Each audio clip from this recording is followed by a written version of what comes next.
untuk pertanyaan berikutnya. Bagaimana ya dok caranya agar bisa belajar untuk menerima diabetes saya?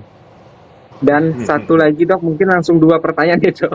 Ini sebenarnya lebih kepada kemudian kenapa ya dok orang yang terkena diabetes nggak mau ngaku? Waduh, Iya. Yang mungkin pertama belum Anita aja ya. teredukasi deh dok.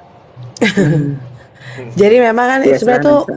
ya sebenarnya tuh itu umum ya. Jadi di mana-mana orang kalau ketemu dengan perubahan pasti mereka kaget. Mereka pasti ada fase namanya fase denial. Mereka pasti menolak keadaan tersebut. Dan itu yang sering terjadi. Jadi pada saat seseorang terdiagnosa diabetes tipe 2, mereka pasti denial ya kan. Masa sih kok saya kan masih muda, saya kan dan masih ketidakpercayaan lainnya.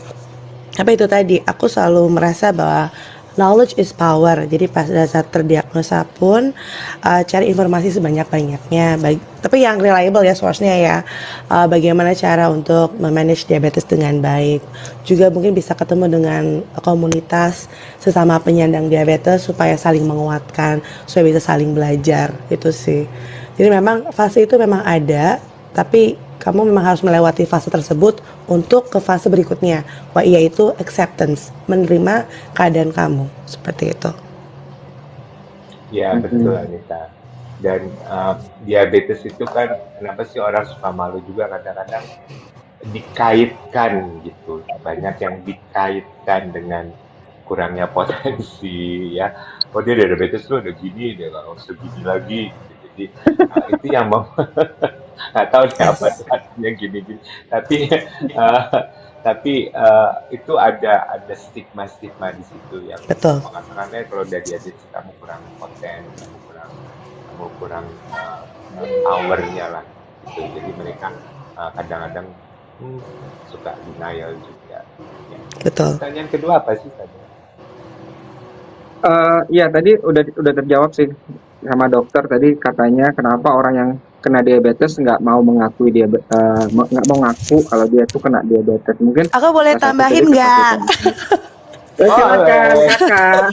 Ya, ini terkait dengan diabetes stigma sih. Jadi memang diabetes stigma itu memang ada karena apa? Karena orang nggak tahu, they don't know bahwa orang diabetes kalau sudah termanage dengan baik diabetesnya, mereka tuh sama kayak orang lain-lainnya gitu. Yaitu kita sama kompetensinya, sama kualitasnya gitu. Jadi itu tadi kadang stigma itu orang udah keburu ada, oh kamu nggak bisa ngapa-ngapain soalnya kamu punya diabetes. Padahal kalau kita memanage diabetes dengan baik, kita sama kok kompetensinya, kita sama kok kuatnya, seperti itu yang mesti kita ubah mindsetnya sih.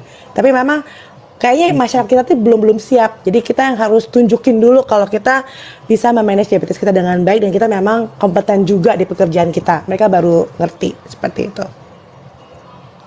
iya. Iya benar. Kita Dan Ya salah kan? kita sekarang ya kita juga lagi ngomongin itu nih apa Anita tentang bagaimana mereka yang diabetes itu asuransinya susah banget gitu ya. Nah itu juga satu hal yang harus kita perjuangkan nanti ketika teman-teman sehat yang kondisinya mulai terjadi seperti ini ya supaya mendapat hak yang sama untuk asuransi itu juga masih banyak pekerjaannya sih untuk membantu mereka yang yang apa ya yang tergulir ke dalam kondisi ini. Yap, betul. iya. Because they don't Sebenarnya know. buat teman-teman Ya, yang ya sebenarnya kan buat they don't teman-teman yang know. sudah apa namanya menjalani diabetes seperti saya sendiri diabetes tipe 2 dan Kak Anita diabetes tipe 1 kita masih bisa survive dan kita masih bisa berkompetisi dengan para Yes, orang-orang yang di luar diabetes ya Kak Anita ya. betul, Kita masih sanggup betul. berprestasi kok. Kita masih sehat, segar, bugar. Iya, kita masih bisa Oke. kerja 24/7 juga masih bisa. Anita is my inspiration.